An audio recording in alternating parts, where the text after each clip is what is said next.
Chaque joueur qui vient à l'équipe nationale, il faut que tu gagnes une compétition avec ton pays. Ça, c'est le minimum. Vis-à-vis de tes enfants, quand ils vont se rappeler, ils vont dire mon père, il a joué pour le Cameroun, il n'a rien gagné. Imaginez ce que ça fait. Moi, j'ai envie de gagner encore.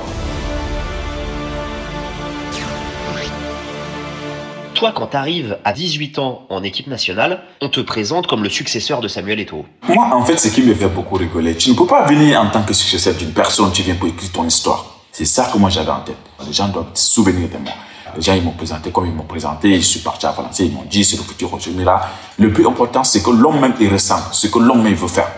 C'est ça le plus important. Mais ça n'a pas été dur pour toi? Parce que tu étais un jeune, quoi, tu vois. Honnêtement, j'ai vécu un peu de certaines choses parce que vous savez, en sélection, je suis arrivé jeune.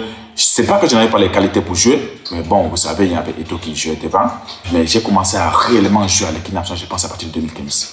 C'est quand il est parti que j'ai commencé à réellement jouer. Et vous avez vu le peu de temps que j'ai commencé à jouer, vous avez vu l'impact que j'ai eu. Pour moi, les Lions Indomptables, c'est une des équipes les plus mythiques du monde. Le joueur qui a fait connaître vraiment l'Afrique, plus précisément encore le Cameroun, c'est Roger Mila, à la lors de la Coupe du Monde. Avec sa fameuse danse, tout ça. Donc, actuellement, aujourd'hui, vous avez vu, le Cameroun, c'est le premier pays africain qui a plus participé à la Coupe du Monde. Et nous sommes le deuxième pays qui a gagné plus de CAN aussi. Les anciens, ils ont mis tellement là-bas, très très haute, ce qui fait en sorte que tous ceux qui vont venir après, il faut qu'ils assument. Quand une génération arrive et que cette génération ne parvient pas vraiment à procurer, peut-être à gagner des matchs, ça devient difficile. Et il y a cette CAN incroyable que vous gagnez alors que personne n'y croit. Pendant une période, je pense Hugo Broos a compris ce qu'il nous fallait, ce qu'on avait besoin vraiment pour ces CAN. Il fallait qu'on soit bien physiquement. On n'a pas beaucoup de joueurs qui étaient très connus, mais à la fin, il a compris qu'il fallait avoir un groupe solide, les gars qui travaillent, les gars qui ont faim. Ça a créé une bonne alchimie entre nous.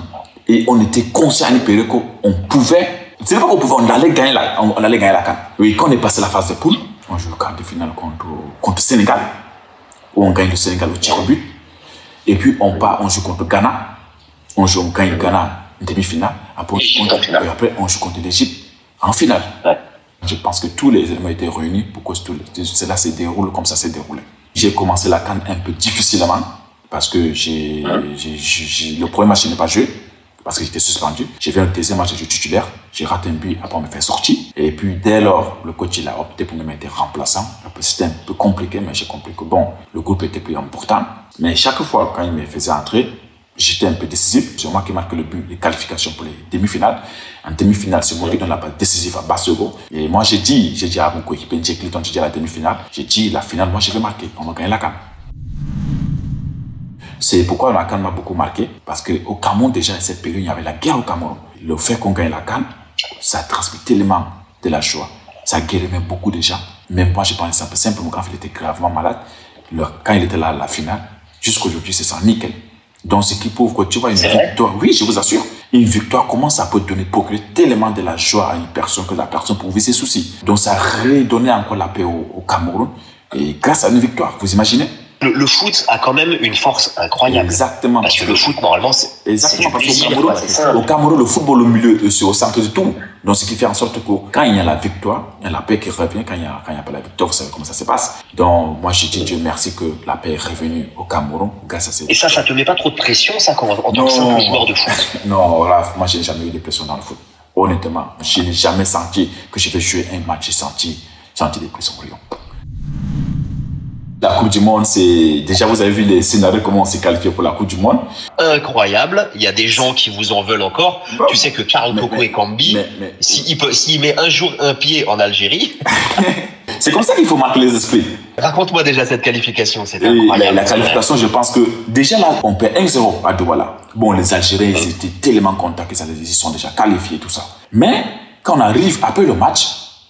Nous, les anciens, certains cadres, on a dit, on va se qualifier. On a eu le même sentiment, les cadres, et c'est le même sentiment aussi, certains de nos coéquipiers, ils ont ressenti ça. Donc, on est parti en Algérie. Je ne sais pas si c'était pas en Algérie. Ils ont mis dans un autre stade là, ils n'ont jamais perdu. Blida, je crois. Ouais, Blida, ouais, ils n'ont jamais perdu là-bas. Et aussi, c'est le stade mythique là-bas.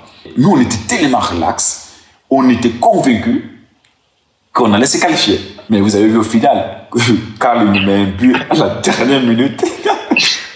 Oh, c'est ça que je dis dans le foot. Le football, il se passe tellement de choses. Il faut rester concentré.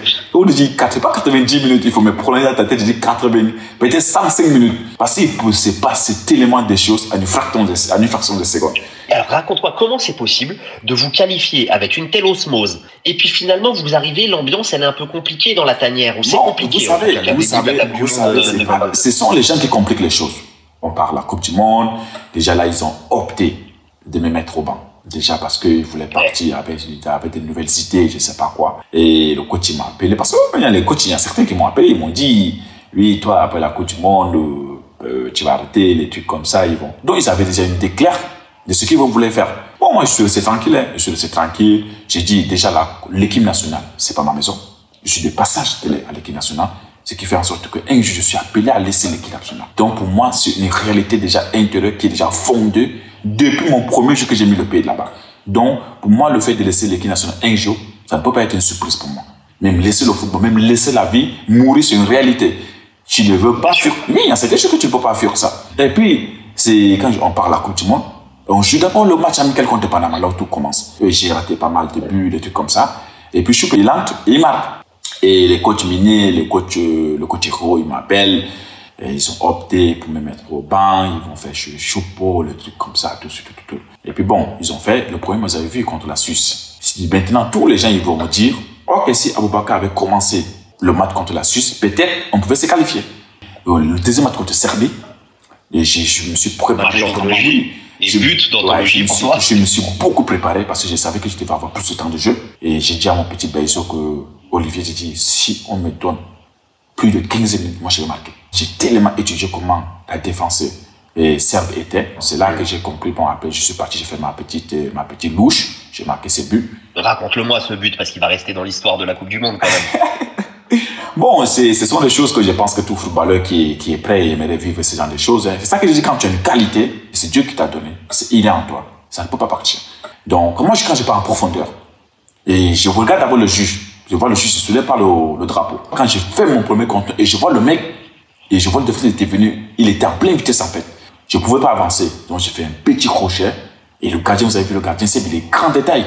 Il dit, bon, le seul geste que je peux faire, qui peut passer, il faut que je pique le ballon. Puis j'ai fait la louche. Dès que je vois la louche s'est passée, je vois le rebond. Après, je vois entrer dans le filet. Après, vous avez vu, après le truc de la VAR, tout ça là, ça coupe un peu l'émotion. Ce n'est plus pareil. Oui. Donc, quand ils ont checké, ils ont vu c'est un but. Après, bon, c'est là que ma compétition commence. Moi, quand j'ai vu le tirage au sort de cette Coupe du Monde, il y a un match qui était mythique. Oui. C'était celui-là. Vous savez, je vais vous raconter une petite histoire. Quand on est parti, parce qu'ils ont organisé un petit tournoi pour prendre les meilleurs joueurs locaux pour compléter, pour la liste des 23 qui devaient partir à la Coupe du Monde. J'ai vu le petit Ngom, il a une particularité. C'est un petit qui a de très très bons centres. Et quand il centre, vous allez voir, premier poteau. Il dit, oui, vous avez pas mal de bons joueurs, mais lui, il a une particularité. Il est généreux, il peut jouer beaucoup de postes. Et il centre beaucoup. Vous avez vu celui qui me donne la passe décisive. C'était comme à la CAN. J'ai marqué à la dernière minute. Donc, dès que j'ai vu l'ouverture, j'ai commencé à accélérer. Et j'ai fait un appel, un petit geste, comme si je vais partir au premier poteau. Il m'a jeté un coup de... Quand il a enlevé son coup de premier, il a centré, j'ai remis juste le ballon, là où le ballon est venu. On a gagné 1-0. Donc, c'est une belle victoire. Et ça fait combien d'années? Le Cameroun n'a pas gagné un match en Coupe du Monde. Et qu'on l'a contre le Brésil. Oui, voilà, on l'a fait contre le Cameroun, l'a fait contre le Brésil. Comment t'as vécu l'affaire Onana qui a pollué un peu votre Coupe du Monde quand même? L'affaire Onana, honnêtement, c'est une histoire que moi je n'étais même pas au courant. L'histoire restait mystère. C'est vrai? Ouais. Si je vous dis exactement ce qui s'est passé, c'est que je vous ai menti. Le football, c'est un sport collectif. Même si peut-être moi j'ai envie de dire que bon, j'ai envie de remporter la CAN. Bon, est-ce que les autres qui sont avec moi, ils sont du même état d'esprit? Parce que si l'état d'esprit d'une, peut-être 2, 3, 4, 5 personnes sont déjà sur, peut-être sur l'objectif est déjà visé sur le même truc là, je pense que ça peut facilement influencer aussi les autres. C'est ces côtés, je pense qu'il faut que le coach travaille là beaucoup dessus. On a une boule qui est un peu difficile, il faut le reconnaître. Quand on a le maillot des Lions indomptables, est-ce qu'on peut jouer autre chose que la gagne? Et chaque joueur qui vient à l'équipe nationale, il faut que tu gagnes une compétition avec ton pays. Ça, c'est le minimum pour gagner un peu en respect. Je pense que quand tu joues un joueur de l'équipe nationale, tu fais toute une période, tu joues peut-être pendant 10 ans, 15 ans dans l'équipe nationale, tu ne gagnes rien vis-à-vis des gens. C'est pas un problème vis-à-vis des gens, vis-à-vis de tes enfants. Si tu as des enfants, quand un jour ils vont se rappeler, ils vont dire, que vraiment mon père, il a joué pour le Cameroun, il n'a rien gagné. Imaginez ce que ça fait. Parce que même si un jour tu te retrouves à table avec certaines personnes, peut-être qui sont même favoris que toi, qui n'ont rien fait, mais qui ont gagné, ils vont te dire sans face, moi j'ai gagné la CAN, toi tu n'as rien gagné. Comment tu vas te sentir? Mais toi, tu l'as déjà gagné. Donc, comment se remotiver pour en gagner une deuxième? Bien sûr, moi j'ai envie de gagner encore. Là, j'étais sorti 3e. Moi, je n'étais pas content parce que la CAN était organisée au Cameroun. Et j'ai dit, c'était le bon moment encore pour gagner. Bon, on ne l'a pas fait, Dieu en a décidé autrement. Et alors, parle-moi un petit peu de ton groupe. Parce qu'il y a encore le Sénégal. Il y a Gambie. Voilà. La Guinée. La Guinée, il faut se méfier de la Guinée. Hein. Ce n'est pas seulement la Guinée. Hein. Vous avez vu aujourd'hui en Afrique, il n'y a plus de petits pays. Dans tous les pays qui viennent dans une compétition, ils sont tellement armés que tu ne peux pas imaginer. Tu n'as que des surprises. Ton favori à la CAN, c'est qui? Il n'y a pas de favori. Si je vous dis, il y a une équipe favorite, je vous mens. Mais vous allez voir les équipes qui vont vraiment peiner à entrer dans la compétition, ceux qui gagnent des fois. C'est qui la star de demain chez les Lions Indomptables? La star, on ne désire pas une star. Ça va peiner au fur du temps, comme ça, il n'y a personne qui va sortir du lot, comme ça, et puis il va devenir la star. Je ne peux pas dire que tel va aller plus haut, mais je pense que celui qui a plus d'envie, qui se donne beaucoup de moyens pour aller plus haut, Dieu l'aidera à aller plus haut. C'est carré. C'est carré. C'est carré. C'est carré. C'est carré. Hello la famille, c'est Oli et c'est carré. C'est carré. Salut à tous, c'est Matistel, c'est carré. Salut, c'est Khalidou Koulibaly, c'est carré. J'avais pas vu venir celle-là, le carré qui bouge.